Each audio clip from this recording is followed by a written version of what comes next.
পলাশ তার 4 বোন কৌশানী, নীলিমা, সুবর্ণা এবং ছোট বোন পরীকে নিয়ে শহরে বাস করে। বাবা মা মারা যাওয়ার পর পলাশ তার 4 বোনকে নিয়ে শহরে চলে আসে আর সে খুব ভালো মতো তার 4 বোনের দেখাশোনা করে। 4 বোন বিবাহ উপযোগী হয়ে গেলে পলাশ ঠিক করে এবার সে তার বোনেদের বিয়ে দেবে। তাই পলাশ তার বোনেদের বিয়ের জন্য অনেক পরিশ্রম করতে থাকে। যতই দিন যেতে থাকে পলাশের মাথায় আরো নানান রকম চিন্তা বাসা বাঁধে। এভাবেই কিছুদিন কাটে আর পলাশ একদিন একটা ভালো ফ্যাক্টরিতে কাজ পেয়ে যায়। সেখানে সে নানান রকম জিনিস প্যাকিং করার কাজ করে। সেখান থেকে পলাশ বেশ ভালো টাকা মাহিনা পায়। এভাবেই সে তার 4 বোনকে নিয়ে হাসি খুশি দিন কাটায়। কিন্তু ধীরে ধীরে পলাশের চিন্তা আরো বাড়তে থাকে। এখন তো আমার 4 বোন বড় হচ্ছে, 4 বোনের কথা না হয় আমাকে এখন না ভাবলেও চলবে, কিন্তু আমার বড় বোন কৌশানীর কথা তো আমাকে ভাবতেই হবে, কেননা ওর তো বয়স হচ্ছে আর ওর বিয়েটা আমাকে খুব তাড়াতাড়ি দিতে হবে। তাই আমাকে এখন বেশি করে ইনকাম করে টাকা জমিয়ে রাখতে হবে। কি ব্যাপার দাদা, তুমি এত কি চিন্তা করছো? আজকাল তোমাকে সবসময় খুবই চিন্তিত মনে হয়, আর তুমি ঠিকঠাক ভাবে খাওয়া দাওয়াও করছো না। তুমি যদি ঠিকঠাক খাওয়া দাওয়া না করো তাহলে তো তুমি অসুস্থ হয়ে যাবে, আর তুমি অসুস্থ হয়ে পড়লে আমাদের কি দেখতে সেটা ভালো লাগবে? আরে কৌশানী, আমাকে নিয়ে চিন্তা করিস না, আমি এখন তোর বিয়ে দেওয়ার কথা ভাবছি। তোর বিয়ে দিতে পারলে আমি একটু শান্তি পাবো, জানিস তো। যতক্ষণ তোদের 2 বোনের না বিয়ে হচ্ছে ততক্ষণ আমার ঘাট থেকে বোঝাটা নামবে না, বুঝেছিস? তাহলে আমরা তোমার বোন হয়ে তোমার ঘাড়ের উপর বোঝা হয়ে গেছি, তাই তো? সত্যি, আমরা যদি কোনো কাজকর্ম করতে পারতাম তাহলে তোমার অনেকটাই হেল্প হতো, তাই না দাদা? আরে না না, আমি সে কথা বলতে চাইনি। আসলে কি জানিস তো, তোদের বিয়ে দেওয়াটাই তো আমার কাছে আসল কাজ। তোদের ছোটবেলা থেকে বড় করে তুললাম, আর তোদের বিয়ে দেবো না সেটা হয়? দাদা, আমি এখন বিয়ে করতে চাই না। আর কিছুদিন যাক, তারপর আমি বিয়ে করব। আর তোমাকে এত তাড়াহুড়ো করতে হবে না, এত চিন্তা করো না তো, যা হবে দেখা যাবে। এভাবেই কৌশানী তার দাদাকে বোঝানোর চেষ্টা করে। এভাবেই দেখতে দেখতে সময় কাটতে থাকে। পলাশের 3 বোন এখন কলেজে পড়ে আর ছোট বোন এখন ক্লাস 12-এ পড়ে। এর ফলে পলাশ তার 3 বোনের একসঙ্গে বিয়ে দেওয়ার কথা ভাবে। তাই একদিন পলাশ ঘটক মশাইয়ের কাছে গিয়ে তার 3 বোনের ছবি দিয়ে আসে। কিন্তু একদিন কৌশানী হঠাৎ করে তার দাদাকে বলে, দাদা, আমি আমার কলেজের একটা ছেলেকে পছন্দ করি আর আমি ওকেই বিয়ে করতে চাই। আর তুমি তো আমার বিয়ে নিয়ে চিন্তা ভাবনা করছিলে, তাই তোমাকে আর কোনো চিন্তা করতে হবে না, আমার জন্য পাত্র দেখতে হবে না। তুমি প্লিজ ওকে মেনে নাও দাদা। এসব তুই কি বলছিস? তোকে আমি খাইয়ে দাইয়ে বড় করতে পারলাম, আর তোর জন্য একটা সুপাত্র খুঁজতে পারবো না? দেখ, এই বিয়ে আমি কখনোই মেনে নেবো না, আর তোর সঙ্গে ওই ছেলেটাকে কখনোই আমি মেনে নিতে পারবোও না। তুই যদি ওকে বিয়ে করতে চাস তাহলে আমার বাড়ি থেকে চলে যা, এই বাড়িতে তোর কোনো জায়গা নেই। আমি আমার বাকি 3 বোনকে নিয়েই থাকবো। পলাশের এই কথা শুনি কৌশানী একবারও তার দাদার কথা না ভেবেই তার পছন্দের মানুষের হাত ধরে বাড়ি থেকে বেরিয়ে যায় আর তাকেই বিয়ে করে। এভাবে আরো কিছুদিন কাটে। পলাশ এখন তার বাকি 2 বোনের জন্য পাত্র দেখতে থাকে। কিন্তু পলাশ তার বাকি 2 বোনকে তাদের পছন্দের কথা জিজ্ঞাসা করলে তার 2 বোন তখন নিজেদের দাদার পছন্দের ছেলেকেই বিয়ে করতে চায়। সেই জন্য পলাশ নিজের পছন্দ মতো 2টো ছেলে দেখে নীলিমা এবং সুবর্ণার বিয়ে দেয়। পরি, আমরা তো আমাদের শ্বশুর বাড়িতে চলে যাচ্ছি। এখন দাদাকে দেখার দায়িত্ব কিন্তু তোর। তুই দাদাকে ঠিক মতো দেখবি, আর হ্যাঁ, দাদার পছন্দ মতোই তুই বিয়ে করবি। কিন্তু আমরা 2 বোন শ্বশুর বাড়ি থেকে তোর বিয়ে খেতে আসবো, ঠিক আছে? আমরা কিন্তু আগের মতো একসঙ্গে আর থাকতে পারবো না। এবার কিন্তু তোকে সবকিছু একাই সামলাতে হবে। হ্যাঁ দিদি, আমি দাদার সঙ্গেই থাকবো, আর আমি দাদার পছন্দ মতো ছেলেকেই বিয়ে করব। দাদা আমাদেরকে কত ভালোবাসা দিয়ে বড় করেছে, আর আমি সেই দাদার কথা কিভাবে অমান্য করতে পারি? বড়দি যা করেছে, তোমরা ওরকম করনি, আর আমিও ওরকম করব না। এই কথা শুনে পলাশও মনে মনে শান্তি পায়। এভাবেই পরীর 2 দিদি সবাইকে বিদায় জানিয়ে শ্বশুর বাড়িতে চলে যায়। এর ফলে পরি খুবই কান্নাকাটি করতে থাকে, আর পলাশেরও খুবই মন খারাপ হয়, কারণ তাদের বাড়িটা এবার ফাঁকা হয়ে যায়। এর ফলে পরি তার দাদাকে বলে, দাদা, আমাদের বাড়িতে তো আর কেউ নেই, এত বড় বাড়িতে আমি আর তুমি। তাই আমি বলছিলাম যে এবার তুমিও বিয়ে করে নাও, তাহলে বৌদি বাড়িতে চলে এলে আমাদের আর কোনো অসুবিধা হবে না। না রে বোন, আমি আগে তোর বিয়েটা দিই, তারপর আমি বিয়ে করব। আর তা না হলে তুই থাকলে হয়তো তোর বৌদির অসুবিধা হতে পারে, কেননা আমি জানি না পরের বাড়ির মেয়ে কেমন হবে। সে ভালো হতে পারে, আবার খারাপও হতে পারে। তাই তোর বিয়ে দেওয়ার পরেই আমি তোর বৌদিকে নিয়ে আসবো। দাদা, আমি কলেজে পড়াশোনা করব নাকি বাড়ির কাজ সামলাবো বলো? দিদিরা যখন থাকতো তখন দিদিরা তো সবকিছু সামলে নিত, আর আমি শুধু পড়াশোনা করতাম। আমার মাথায় পড়াশোনার চাপ আছে, আর আমি যদি এখন বাড়ির কাজ সামলাতে যাই তাহলে আমি কিভাবে পড়াশোনা করব? তাই আমি বলছি তুমি বিয়েটা করে নাও দাদা। পরীর মুখে এমন কথা শুনি পলাশ আর না বলতে পারে না। তাই পলাশ তার 3 বোনকে বাড়িতে ডাকে, আর তারা 4 বোন নিজেদের দাদার জন্য ভালো মেয়ের সন্ধান করে। আর কিছুদিনের মধ্যেই পলাশ সেই মেয়েকে বিয়ে করে বাড়িতে নিয়ে আসে। এর ফলে নতুন বৌদিকে পেয়ে পরী খুবই খুশি হয়, কিন্তু পরীর নতুন বৌদির শুধুমাত্র টাকা পয়সার প্রতি ভালোবাসা ছিল। বৌদি, বলছি দাদা তো আমার জন্য এখন থেকেই পাত্র দেখা শুরু করে দিয়েছে। চলো না, আমি আর তুমি শপিং করতে যাই। তুমি কি আমার সঙ্গে যাবে? অবশ্যই, শপিং করতে আমি যাব না সেটা আবার হতে পারে নাকি? চলো, নিশ্চয়ই যাব। এই বলে পারমিতা এবং পরী দুজনেই শপিং এ বেরিয়ে পড়ে।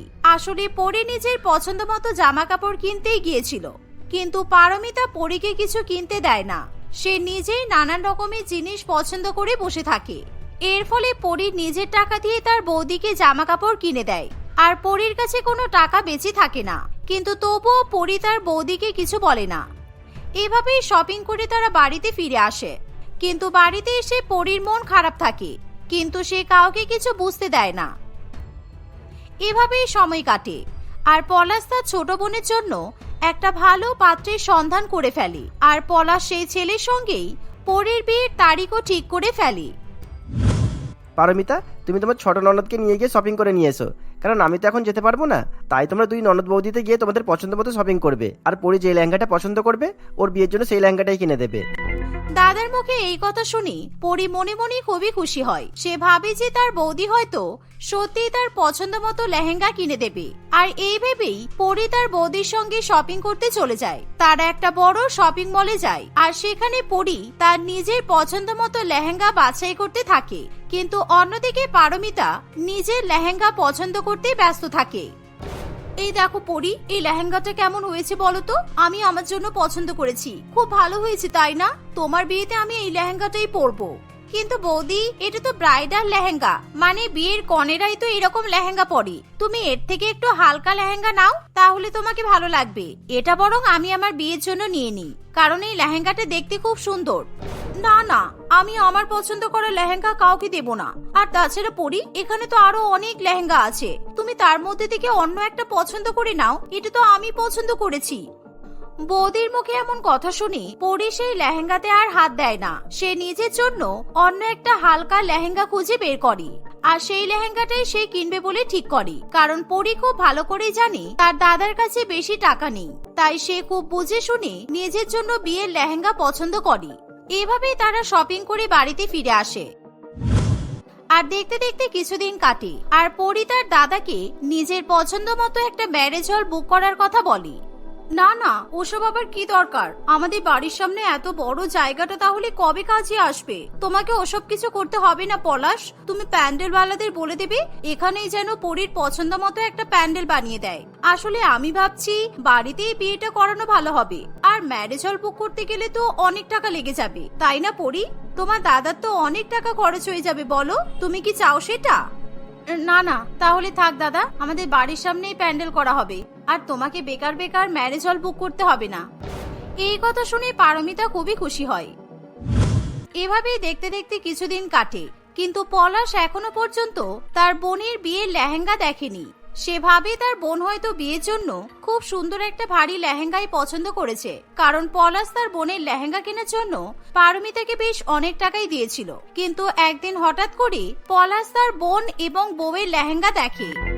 এই কি বোন, তুই আমার ছোট বোন বলে কথা, তোর বিয়ে হচ্ছে আর তুই এত কম দামে সিম্পল একটা লেহেঙ্গা নিয়েছিস? না না দাঁড়া, আমি তোকে কালকে একটা ভারী সুন্দর দামি লেহেঙ্গা নিয়ে এসে দেবো। এটা তো একদমই সিম্পল, বিয়ের জন্য নয়। পলাশের এই কথা শুনে পারমিতা কিছু বলতে পারে না। পরের দিনই পলাশ তার ছোট বোনের জন্য অনেক সুন্দর ভারী একটা ব্রাইডাল লেহেঙ্গা কিনে নিয়ে আসে, আর সেই সাথে গহনাও নিয়ে আসে। আর যেগুলো পারমিতার খুবই পছন্দ হয়, তাই সে মনে মনে পারমিতার উপর হিংসা করে। এই ছোট ননদটাও না খুব চালাক হয়েছে দেখছি। নিজের লেহেঙ্গাটা পছন্দ হচ্ছে না, অমনি দাদাকে দিয়ে একটা ভারী লেহেঙ্গা নেওয়ার প্ল্যান করে ফেলেছে। কিন্তু তুমিও আমাকে চেনো না পরী, এই লেহেঙ্গা আমি তোমাকে পরতেই দেব না, আর আমি তোমার গহনাগুলোও চুরি করে নেব। তারপর দেখি তোমার কেমন করে বিয়ে হয়। এভাবেই পারমিতা তার ছোট ননদের বিয়ের পথে কাটা হয়ে দাঁড়ায়। বিয়ের আগের দিন পারমিতা রাত্রিবেলা তার ননদের গহনা এবং লেহেঙ্গা চুরি করে নেয় আর সেই লেহেঙ্গা কাছি দিয়ে কেটে দেয়। কিন্তু বিয়ে বাড়িতে বন্ধু বান্ধবরা থাকায় পরি সেরকম ভাবে ব্যাপারটাতে নজর দিতে পারে না। কিন্তু পরির এক বন্ধু পারমিতাকে এরকম কুকর্ম করতে দেখে ফেলে আর পরির সেই বন্ধু তখনই পরিকে সব কথা বলে দেয়। কিন্তু পরি তখন তার দাদাকে কিছু বলে না, কারণ সে খুব ভালো করেই জানে এখন যদি তার দাদা কিছু জানতে পারে তাহলে বিয়ে বাড়িতে শুধু শুধু ঝামেলার সৃষ্টি হবে। তাই পরি কিছুতেই ভয়ে তার দাদাকে কিছু বলতে চায় না। অন্যদিকে বিয়ের লগ্ন পেরিয়ে যায় আর সবাই বিয়ের কনেকে ডাকতে শুরু করে। আরে বল, কি ব্যাপার? তুই এখনো কি বাড়িতে বসে থাকবি? আমাকে ছেড়ে যেতে ইচ্ছা করছে না, তাই তো? আমি জানি তোর কষ্ট হচ্ছে, তুই আমার ছোট বোন, তুই চলে যাবি, আমার কষ্ট হবে না? আমারও তো কষ্ট হচ্ছে, কিন্তু তোকেও তো তোর ভাগে দুই বোনের মতো শ্বশুর বাড়িতে যেতে হবে। বোন ওঠ। দাদা, তোমার ছোট বোন কিভাবে মণ্ডপে যাবে? এই দেখো পরীর লেহেঙ্গা। তোমার বউ পরীর লেহেঙ্গা কেটে একেবারে কুচি কুচি করেছে।